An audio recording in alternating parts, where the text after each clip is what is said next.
Alright guys, just because God of War is still kind of new actually, just a quick spoiler warning, there will be spoilers in this video. I'm not gonna try spoil anything story related, but there will be some spoilers in this video for God of War and also Elden Ring, but if you haven't played Elden Ring by now, then you know, what are you doing? Anyway, let's get on. Hello everybody, my name is Dutchy, welcome to the channel, and let's get right into this video. Alright, so we have two big contenders for Game of the Year this year, which is obviously God of War and Elden Ring. Now both of these games are literally perfect in their own ways, but one of them is going to have to win Game of the Year. Now, I've put around about 100 hours almost into God of War, and I have over 1,000 hours on Elden Ring. So both of these games are amazing in my opinion. But here's the question, which one is going to win Game of the Year? Or, in fact, which one is actually slightly better than the other one? So basically what I've done, I've come up with a little bit of a scoring system. Now basically what I'm gonna do, I'm gonna judge the combat, I'm gonna judge the story, I'm gonna judge the world itself, I'm gonna judge the difficulty level, and I'm also going to be judging the bosses in these games. So hopefully that will help. Now just remember, this is my opinion, but I would actually love to hear from you guys and see exactly what your guys' opinions are. You might even change my mind about a certain thing, but let's try to keep it civil in the comments below. Let's start off with something simple, but that both games are very fond of: combat. Now the combats in Elden Ring and God of War is actually quite different, but they are both perfect in their own ways. For example, Elden Ring is a little bit more slow-paced combat than it comes to God of War, but it's also a lot more punishing than God of War. Now, death is actually a very big part in Elden Ring, unlike God of War, because every single time you die in Elden Ring, you sort of actually seen what you've done wrong. For example, just blindly running into the enemies and trying to swing your sword away will most likely get you killed. But at the beginning, when you're first starting to play this game, especially if you have never played a From Software game before, you will most likely do that. But you will soon learn from your deaths that it's just not going to be possible just to blindly run into battle.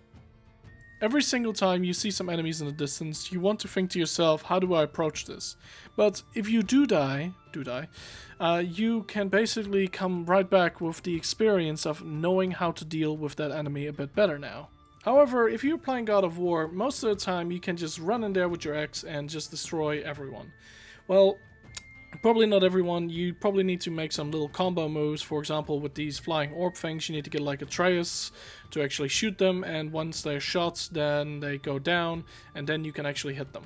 Now, in Elden Ring, you have a lot, and I mean a lot of weapons. I believe there are 309 of them, which in combat basically means that you have 309 different weapons to take on your enemies.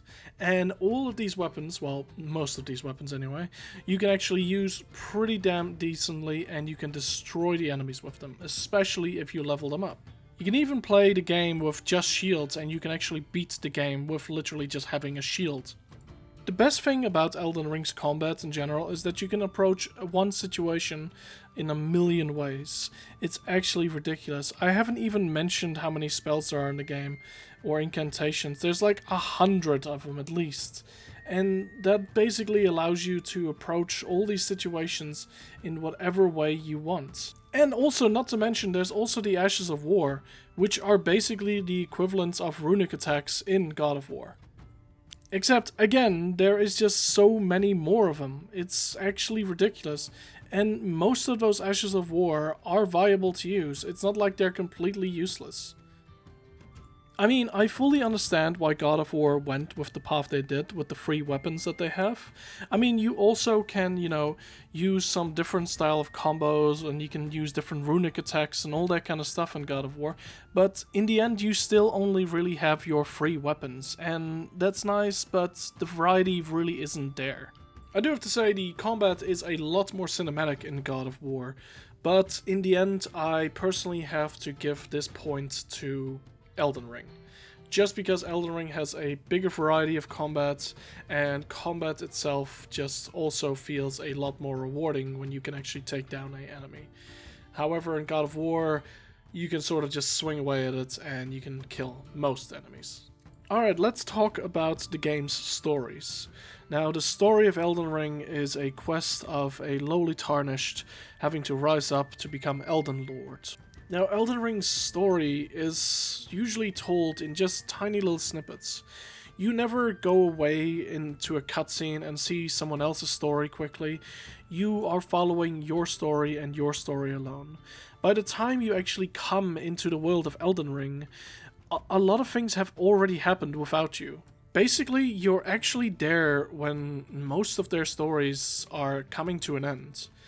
You are only seeing a tiny fraction of what has happened to this world because you are there at the end, but not the beginning. But that's not bad at all. I mean, I love the whole lore of this world. It's amazing, and just knowing all these little tiny details of the world is just beautiful. Going into an area and there's just a random knight there waiting.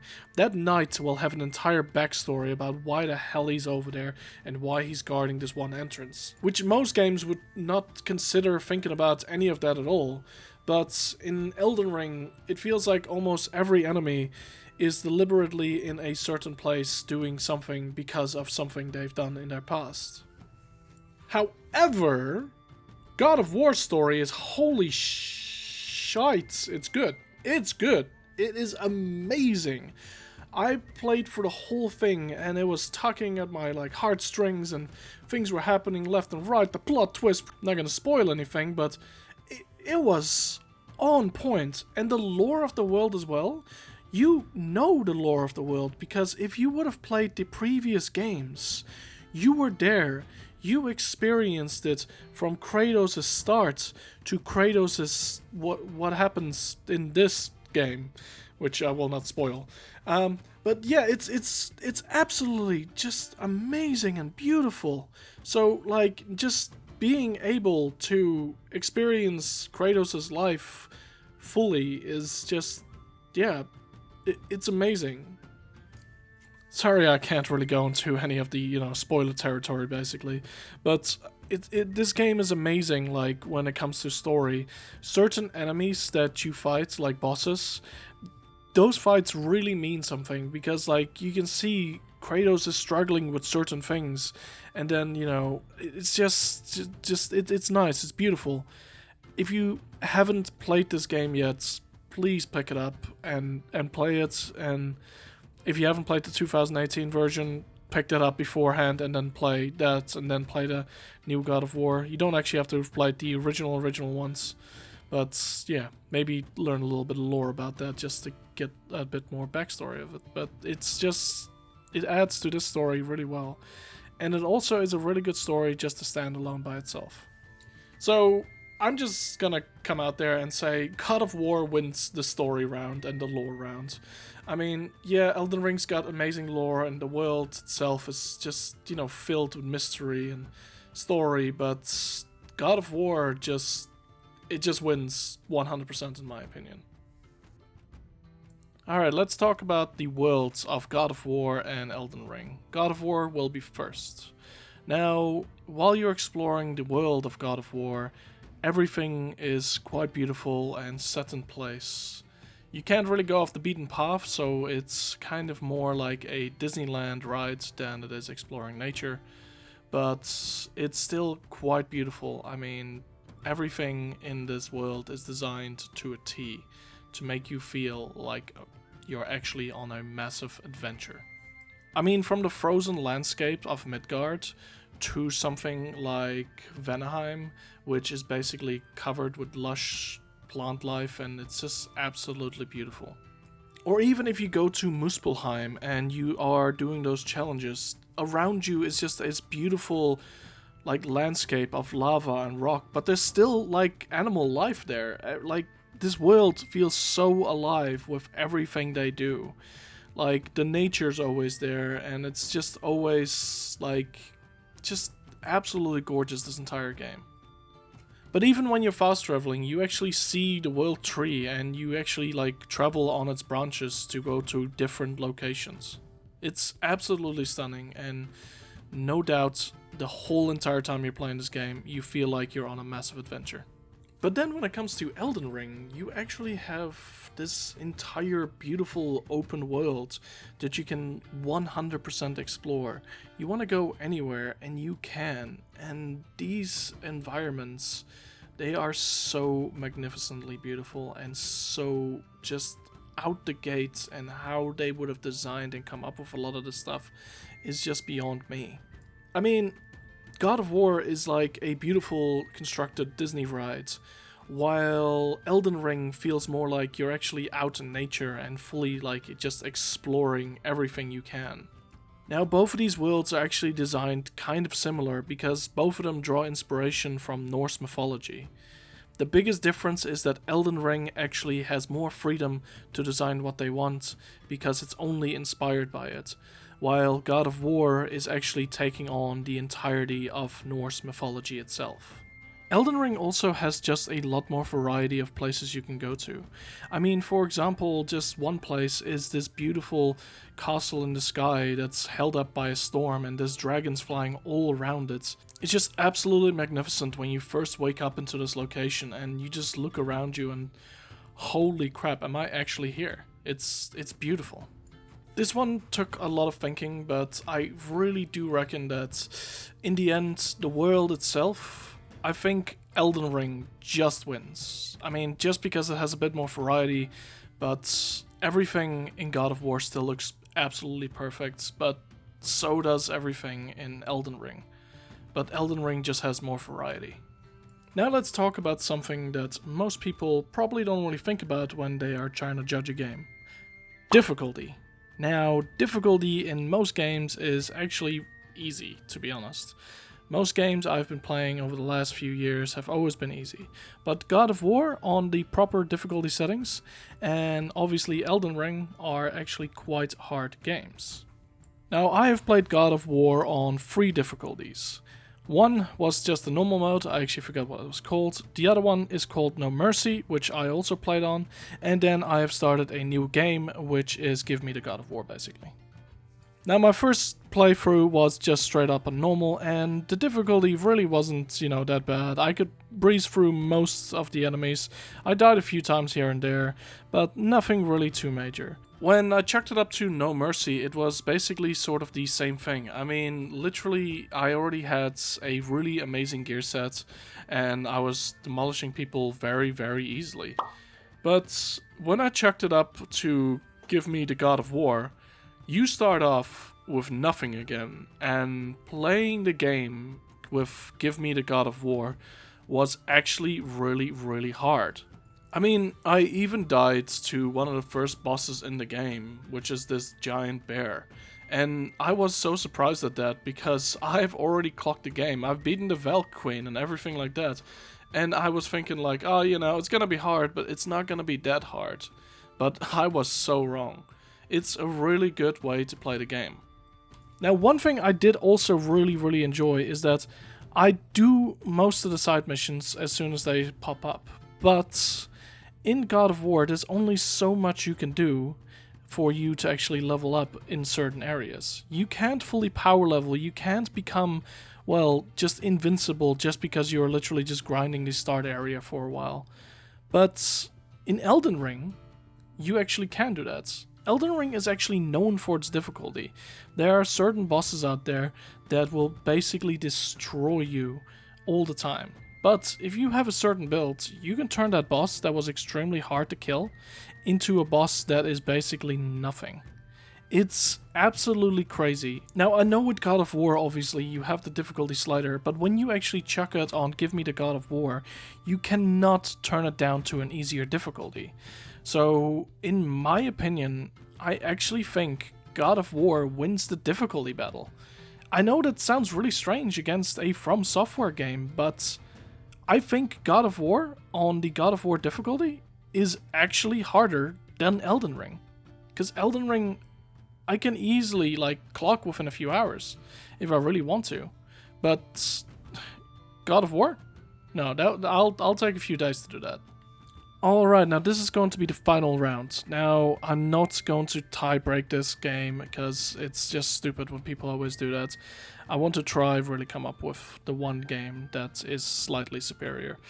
And I think the best way to talk about that is one of the main features in both of these games, and that's their boss battles. Now in God of War, most of these boss battles are extremely well designed, and some of these bosses are extremely hard to kill, and you really need to pull out every single move you got just to beat these bosses. There are also some quests that basically allow you to fight a whole bunch of bosses in a row, and you just go out into the world and try find every single one of these bosses to kill. Not only that, one of my favorite things about God of War with the boss battles is that sometimes I have no idea I'm about to walk into one, and then bam, all of a sudden I'm fighting a boss. Not just that, these boss battles are always so cinematic, especially in the story. Some of these boss battles literally get you like flying across the sky while you're punching someone in the face, or they're punching you in the face, and you're just crashing through buildings, and oh, it's absolutely just gorgeous. However, that's not really fighting a boss, all these cutscenes and things like that. I mean, in Elden Ring, most of the time you're just fighting the boss straight up, and there's no little cutscenes of you, fighting the boss, because, you always have to fight the boss. The game's not gonna do it for you. And also, in God of War, there's only like 4 fights that really stick out to me when it comes to just remembering them. That is Ghana, the Valkyrie Queen, the King Berserker, and also the end fight, which I won't spoil anything about, and also the fight with Thor at the start. I actually also just remembered one, which was the fight with the biggest doggo ever, and also one of the goodest boys in video games. I mean, if you ask me the exact same question in Elden Ring, I can name a lot of bosses that are really amazing. I mean, Radagon and the Elden Beast, that's the final boss. Or if you go to the beginning of the game, Margaret the Fell Omen, and in the middle, or basically optional bosses, you have Radahn and Melania. They're just such amazing bosses. You got the Queen of the Full Moon, or Rykard, which is just this serpent-like fella. I mean, it was a little bit of a gimmick fight, that one, to be honest, but it was still a really epic and cool fight. And then you also have, like, this centipede skull man thing, which I completely forgot the name of, but I remember the fight. Holy shite, that was a cool-ass fight. Or even the Fire Giant, for example. His fight was magnificent. Or Godfrey. I mean, Godfrey's fight was amazing with that lion on his back and everything like that. And then him just ripping it off. Like, wow, that's cool. You also get the Dragon Lord and Malekith, and just there's a lot of them in general. I mean, just the amount of boss fights that are so memorable in Elden Ring is crazy compared to any other game. And there are also some really good bosses just randomly split in between for random dungeons and just dragons all about the place, which are cool boss fights too. I mean, like, it's absolutely beautiful, this game, with the amount of bosses that are in the game, and most of the bosses aren't terrible at all. So now we're coming up to the scoring for the last one, and I'm just gonna say it's Elden Ring wins. I mean, Elden Ring literally just has the better bosses. He has more bosses. They have a more variety of bosses. They are just... the game mechanics are just so much better with the bosses as well. And every single boss that I fight, I remember. But in God of War, sadly enough, there are a lot of bosses out there that are very forgettable. But I will say God of War has probably one of the best bosses in gaming history. Except it kind of sucks that it has to go up against a game like Elden Ring. But anyway, let me know if you guys agree with me or disagree with me by commenting down below, and well, just let's have a civil discussion about it, eh? Anyway, hopefully you guys enjoyed the video. If you did, why not leave a like, why not subscribe, do all that kind of stuff. I mean, you made it to the end of the video after all, so a like and subscribe will probably be appreciated from me. Anyway, I'll catch you guys all later, and you guys have a good one. Bye!